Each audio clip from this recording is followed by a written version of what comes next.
Este é o novo canal, o Odontologia Docet, Odontologia Ensina, que tem a finalidade principal de fazer uma interação online com os alunos do primeiro e segundo período e de outros períodos interessados.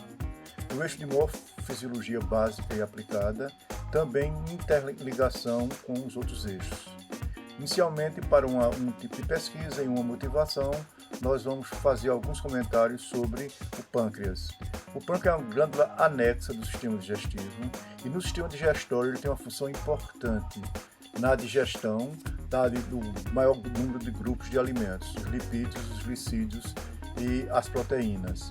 Através da sua parte exócrina, o pâncreas faz a sua produção de lipase pancreática, de quimotripsina, tripsina, amilase pancreática e outros hormônios que vão ajudar na degradação dos alimentos para sua absorção pelas microvilosidades intestinais. A função principal do pâncreas exócrino é exatamente a produção dessas enzimas que irão degradar os grupos de alimentos, fazendo com que o seu desdobramento em unidades menores possa ser absorvida pela lume do tecido intestinal a nível das microvilosidades, indo para o sangue, onde vão atuar e fazer parte do metabolismo de todas as células do organismo. Aliado a essa função exócrina do pâncreas, e aqui é bom que a gente frise, a secreção externa, no caso, o tubo digestivo, o tubo digestório, é considerado como uma parte externa ao organismo. Para a gente não ter uma confusão, pensando que porque cai dentro do tubo digestivo, é uma secreção interna. O que caracteriza a secreção interna é a produção de hormônios que são produzidos em cada glândula específica, caem na corrente circulatória e vão estimular um órgão à distância. O importante é saber que o pâncreas, na sua parte endócrina, existem as ilhotas branqueatas e ilhotas de Langerhans, que tem 4 células principais, e as células alfa e beta, elas produzem o glucagon e a insulina, que são 2 hormônios relacionados com o metabolismo da glicose, e de funções antagônicas. Enquanto um estimula a liberação e a produção da glicose, o outro tem o contrário, diminuir. E eles funcionam com um feedback negativo. Quando a quantidade de insulina no sangue está suficiente, entra o glucagon para manter o equilíbrio e vice-versa. O grande problema da insulina, que é um hormônio que vai atuar no metabolismo da glicose da seguinte maneira: a insulina ela faz com que os receptores celulares para a glicose sejam capazes de absorver a glicose do sangue.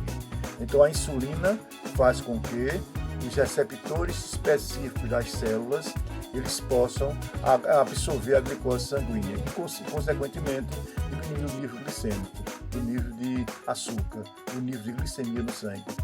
O mau funcionamento dessas glândulas traz como consequência uma síndrome metabólica importante, porque é comum e presente em grande parte dos nossos atendimentos odontológicos, que é o diabetes.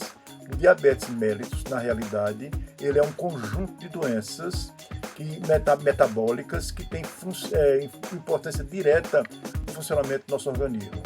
Existem basicamente 4 tipos de diabetes principais.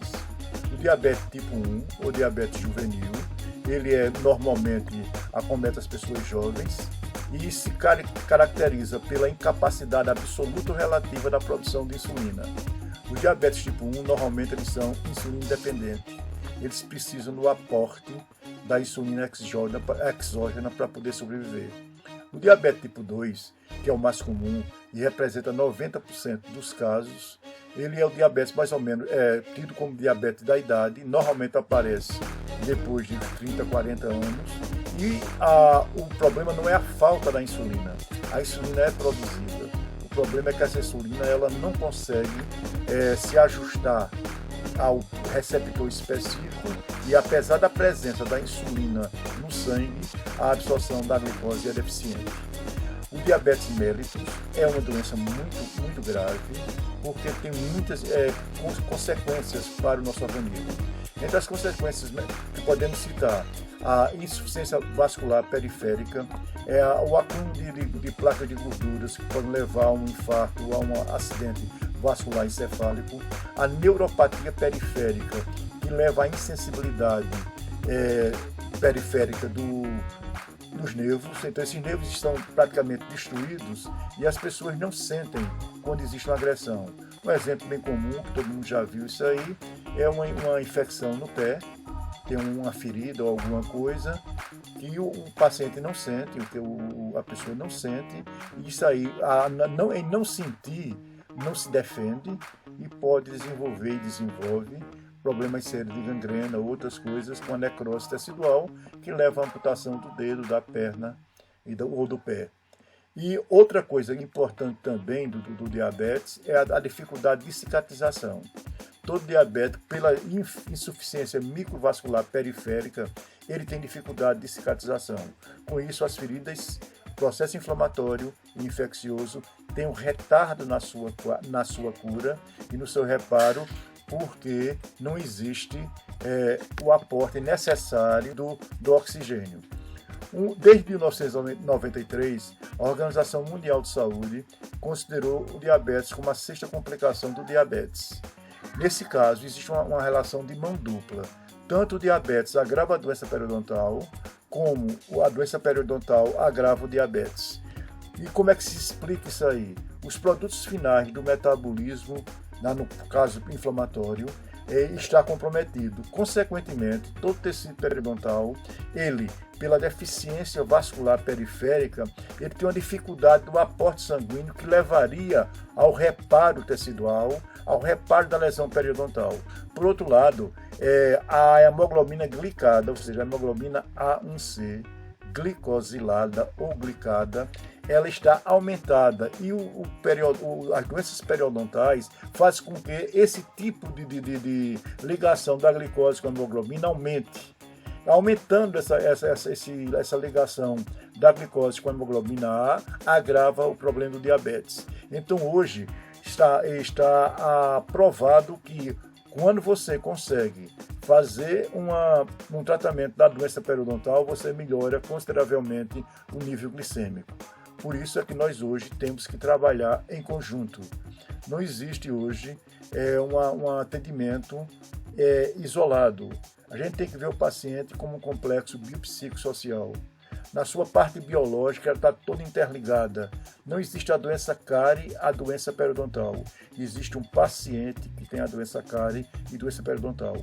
Dentro de uma visão holística da odontologia, nós precisamos tratar desse paciente, tratar do todo. Por isso é que a necessidade, na parte biológica, da inter-relação entre o médico, o dentista, o enfermeiro e toda a equipe de saúde para o tratamento do paciente diabético. O paciente diabético ele tem que ser tratado por todas as suas especialidades. Além do mais, o lado psíquico é importante porque nós sabemos hoje que a ativação de genes que levam à doença tem muito a ver com a mente, tem muito a ver com o espírito, tem muito a ver com a situação emocional. Então o estresse é um dos fatores que desencadeiam e agrava a situação do diabetes. E na parte social, o dentista tem que ver em que meio social está inserido o seu paciente, para poder ter um aporte, um tratamento, uma visão adequada. Então não há como separar o biológico do psicológico e do social. Razão porque uma das finalidades da odontologia Dorsether é exatamente fazer que esses referenciais dos eixos de fazer com que esses referenciais do eixo de morfisiologia básica e aplicada se una ao eixo saúde coletiva e nós possamos todos juntos contribuir para o enriquecimento teórico dos nossos pacientes, dos nossos alunos. E por isso temos que sensibilizar vocês da importância dessa visão global, holística dos problemas.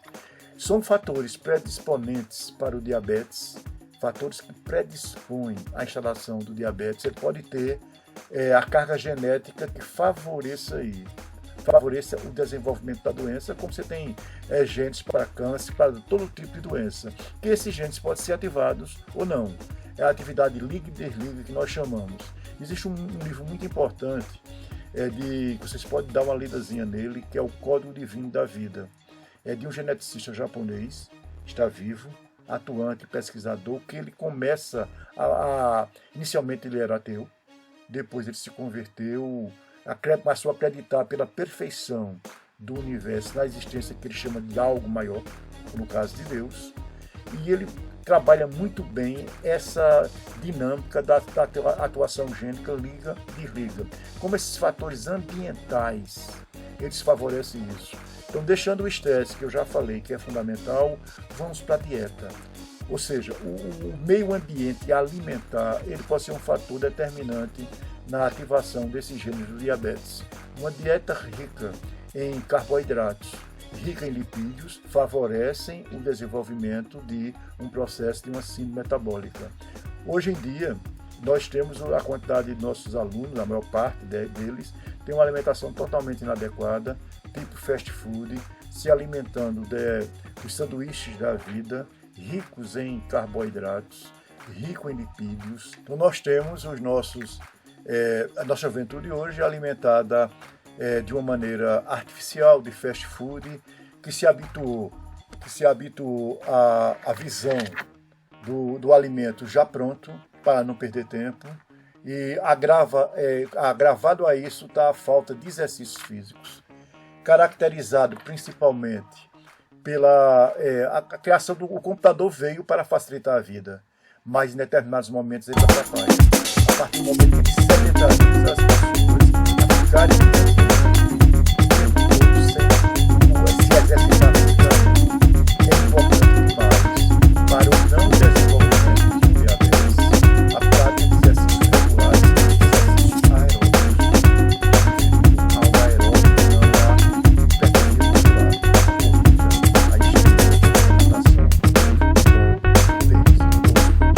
qualquer exercício anaeróbico.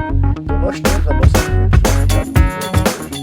uma dieta inadequada é a falta de exercício físico, aliada ao estresse da própria situação de competição, faz com que traga o favorecimento, aumentar o número de pessoas com diabetes. O fumo, o álcool, também são fatores que nos trazem agravantes para o desenvolvimento do sistema de diabetes. Aliados à predisposição genética, faz com que apareça o diabetes, hoje está aparecendo principalmente o diabetes tipo 2, que é um diabetes depois de 50, 60 anos, ele está aparecendo com 35 anos, então cabe a nós da área da saúde, a nós dentistas, além de exercer a nossa função de tratamento da saúde oral, ter também cuidado de interagir empaticamente com o paciente, com a pessoa que está diante de nós, com a pessoa global, e através de falas, de exemplos, sensibilizá-los para a importância da atividade física, da dieta. Tudo isso aí faz parte não só do problema da síndrome metabólica, da diabetes, mas de uma determinada doença que esperamos que os alunos interajam com esse gostem de observações que serão colocadas por nós,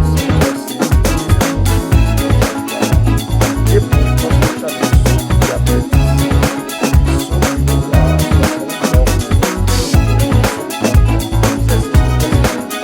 e essas perguntas que serão colocadas nós comentaremos as principais respostas e as dificuldades que tiveram respondido. Então vocês podem também as dificuldades que tiveram para responder as perguntas que serão colocadas na próxima semana. Isso fará com que no nosso próximo vídeo nós atendamos às deficiências, às necessidades de cada